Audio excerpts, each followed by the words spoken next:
I've had a pretty varied career in the decade since I graduated from college, and there's certainly have been a couple of zigs and zags that I would have had no way of predicting. So in college, I studied international relations. I thought I'd go work for the government, maybe be a spy. Lo and behold, they didn't hire me, so I graduated without a job. But I decided to pursue that path anyway, so I took an unpaid internship in DC, at the end of which there was no magical paycheck and no magical job offer. So that was very demoralizing, and I got depressed pretty quickly. But then one night, a friend recommended and suggested, hey, if you love this new app called Uber so much, why don't you work for them? The next morning, I applied to every single job in Uber's DC office, and I got one of them. Now, I could not have predicted that studying international relations would have led to a job in tech. I certainly didn't take any marketing classes, any engineering or coding classes, any business or operations classes. All I knew was I was really passionate about the product. And fortunately, this one happened to take off like a rocket ship. And it took me all around the world. After starting in Baltimore and managing East Coast regional operations, I worked with the India team to grow the product there.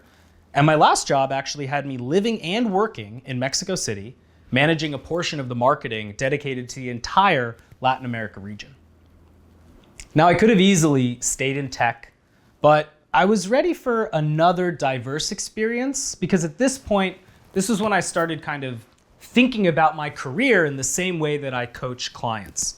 And I was eager to get another set of experiences that were pretty different from all that I had learned and done in my tenure at Uber.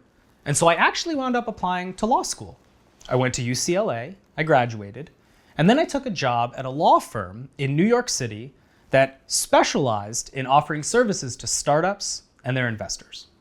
So here's how that decade-long career up until this point directly informs the kind of coach that I am. It's chock full of the experiences that I couldn't have predicted, that I learned a ton from, and a couple of repeat mistakes I made along the way that now I'm internalizing and trying to avoid going forward.